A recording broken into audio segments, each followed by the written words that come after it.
Hello English whisky fans and whisky fans from everywhere across the globe. It's time to do a little review of the, what should we call this, antique, heirloom, retro, something like that. English whisky company, triple distilled, from, well, distilled in July 2008, bottled in September 2015. So very interesting that this was actually bottled in the same month that they distilled the batch that's just been released, the one in the white box that I reviewed a little while ago. So when they bottled this, they obviously had a lot of confidence in it because they right away got on the case making a replacement batch.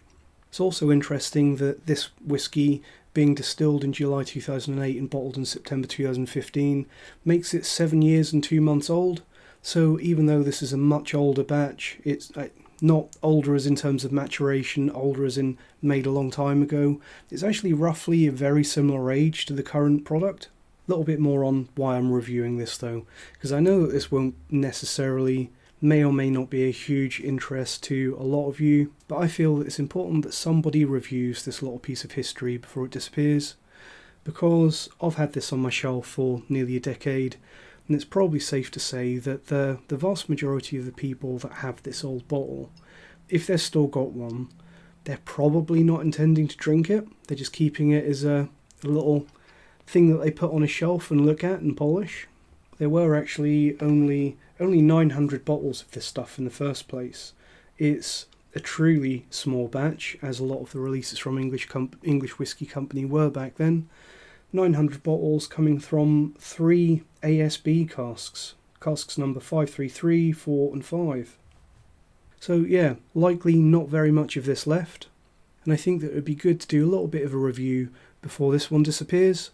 And it also makes, I think, a nice little illustration of how progress has been going at English Whisky Company, as well as giving an idea to anyone who, a lot of people now are going to be buying releases from new distilleries, and they might be wondering how it could and how they should expect it to progress over the years. So let's get it out of the box in inverted commas, because as I've said before, big holes in boxes, irritating. You can tell that this is from early on in their journey, can't you? I like it, but it looks a little bit homemade. It's not as professional as what they're doing now.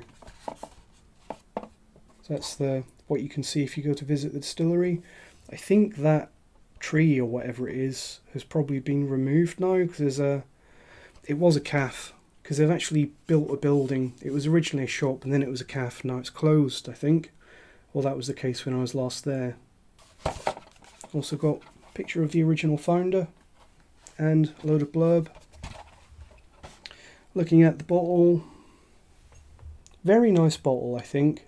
But I think that the one thing that the new bottle, which is also round and kind of dumpy, has over this one is that the stopper is a sort of traditional sort of size and shape cork stopper, whereas on the new ones you get that hefty, chunky stopper, sort of decanter style stopper, don't you? Details on the label from this one, and this is where I get really excited. They actually state and promise and guarantee non-chill filtered and natural colour, as they used to focus, as they used to on every release at the English Whisky Company. So even though the label on this one doesn't look amazing, it's got all of the details that are missing from the new releases. I think it's also worth pointing out that along with that guarantee that this is non-chill filtered, if I just hold this up to the camera, hopefully you can see, that even at 46%, there is quite a bit of haze going on in that. It's very much not a clear whisky. And as we know, haze is flavour. So let's get some in the glass and see what that flavour is like. Or was like. I expect if you look for long enough, you'll probably find a bottle of this at auction somewhere, maybe. Probably won't be very expensive. Because as I said before, unlike Bimber and even the Cotswolds probably, and the lakes, they're does not seem to be as much hype around English Whisky Company products as there are some other English whiskies, especially Bimber. I suppose that's the skill and the worth of the marketing man to get people to get demand to exceed supply. So, English Whisky Company, Triple Distilled, Chapter 17, on the nose. Like the contemporary product, there is a strong cereally barley note to this one. There's a particularly dusty graininess to this, dusty grist. Like if you've been to a distillery and they pass the jar of grist around for everyone to look at and smell, it smells a lot like that. Dry cereal, gristy, slightly mealy as well. A slight salinity, even though English Whisky Company is nowhere near the sea.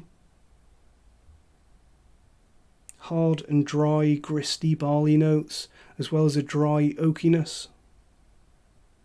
A little bit of a nuttiness, which is probably coming through from those bourbon casks. We know it's been matured in 3 ASB casks. So a little bit of a peanutty bourbon note.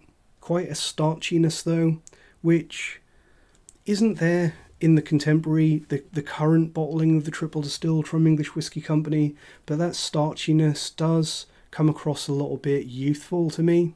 A little bit of a starchy, mealy, mashed potato note. It's not to say that the fruitiness is not there on this one, but I definitely think that the youth and the starchiness and the oak overshadows the fruitiness on this one to a greater extent than it does in the new release.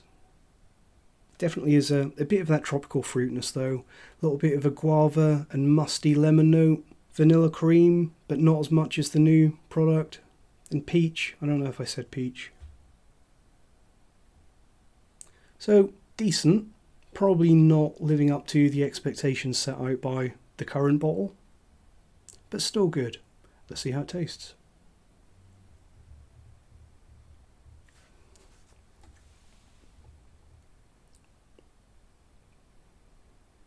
Quite dry. Dry and astringent oak, and a little bit grassy as well. Maybe a little bit too much dry oak on this one. I'd actually guess if this was the new product and the tasting notes from the previous review were from the old batch, if they were the other way around, I'd hazard a guess that maybe their casks are getting a little bit tired. Maybe they've reused the same casks that they used on the previous batch, and that's why we're getting some dry, sort of nagging bitter oak on this. But with this being the old bottle, and the new bottle being better and not having that dry nagging oak, it seems like perhaps they've just used some better casks. Dry and sour grapefruit, more of that vanilla cream note, and a little bit more of that sort of popcorn, peanut, bourbony note that I got on the nose. As for the finish, this one, it's long, probably not quite as long as the new bottle, with notes of vanilla and bitter grapefruit, so more of that salinity, saltiness, and more dry, gristy barley notes. As I said before, there is definitely an element of youth to this, slightly more than you'd probably expect for a 7-year-old whiskey, especially a triple distilled whiskey, and definitely more than that current new bottle of triple distilled. All despite this being essentially the same age, give or take 2 months, it is the same age as the stuff that I've just released. All in all, I do think that it's still a good whiskey, and it's worth the price that I paid for this. I'd have to look it up to find out what I actually paid, but I imagine it's probably around £40 back in 2015. I do think though that apart from being noticeably young, I do think that the nose is probably the weak point for this whiskey, displaying the majority of the flaws, if you can go as far as calling them that. One thing is worth pointing out though, that when I first uncorked this and first tried it, it did seem particularly fierce, more so than it is now, more of that youth, just harsher. And even though this stuff has been bottled for over 8 years now, it improved dramatically from being left uncorked overnight, and I think that really shows the importance of letting a bottle breathe properly. If you have a bottle of whiskey that's a bit fierce and harsh when you first open it, word of advice, leave the cork out at least for a few hours and just let some air get to it and you might be surprised. So in my previous review where I was talking about the current 2023 release of the Triple Distilled from English Whisky Company, I said that release really reminded me of things like Hazelburn and Triple Distilled whiskies from Ben Romack and some Loch Lomond products. Something else that this really reminds me of, yeah, it is still up there, the rum cask release from English Whisky Company. I think that there's a surprising similarity between the two. I think that this whisky is probably a little bit more focused and it doesn't have quite so much of the ripe fruit and apple notes, but you can absolutely tell that they're from the same distillery and there's a lot of things in common. Just reminded me, speaking of Triple Distilled Ben Romack, obviously Ben Romack is, I believe, always a peated single malt. I don't think they do anything unpeated. When I was, many years ago now, a member of the fellowship, or whatever they call it at the English Whisky Company, where you're basically a member of their little private club and you get advanced bottles of things to try. I'm not a member anymore, but I was for quite a few years. And one of the things that they sent out was a heavily peated triple distilled whisky that they'd made. And I'm not sure if they've ever released that as a general release, but that was absolutely fantastic. Getting back to this whisky though, one thing that did kind of disappoint me a little bit when I saw the new 2023 release of the triple distilled stuff from the English is that the age statement wasn't noticeably higher, especially when you consider that the English Whisky Company, they now have an 11-year-old single malt as part of their core range, and they've recently come out with a 15-year-old whisky. So I did kind of expect the new release to be older than this one, and by more than 2 months, which is kind of disappointing in a way. So does the new release need to be older than this? I think probably not.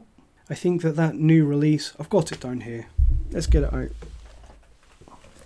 The new triple distilled release from this year. This stuff is already significantly improved over this release from 2015. Even though they're the same age, they've done something differently. Whatever changes they've made, I think that this style of triple distilled whisky this one is more refined, and I think that whatever changes they've made have already fixed whatever problems there were with this earlier release. And I think that if you did triple distill this stuff like it is and leave it to mature for longer, it probably wouldn't have a vastly huge effect on the end product. I think you can probably keep those longer maturations for the double distilled stuff. So yeah, new release, similar but more mature and better, without that youth and mealiness and the nagging dry oak. Somehow they've made it more mature, or seemingly more mature, at the same age, which that improvement is a little bit of relief after the rum cask whiskies that we had recently. The new rum cask, if you look back at my reviews, I reviewed, I think, well, it's there, isn't it? When was that bottled? Bloody hell. August 2022. Time really does fly.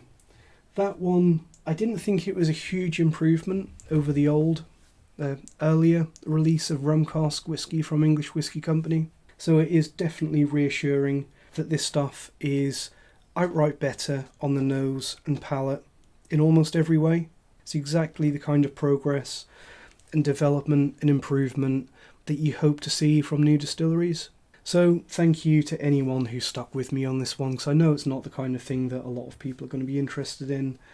But I think that when you've got these things kicking around on your shelf, it'd be such a shame not to acknowledge them and do a little bit of a review. Because I don't know, but I suspect that there probably are no reviews of this expression on YouTube. Probably not many reviews anywhere. There's probably a few on Whiskey Base. But you know what they're like. They'll review anything if you put it in a bottle with a cork. So yeah, thanks for sticking with me.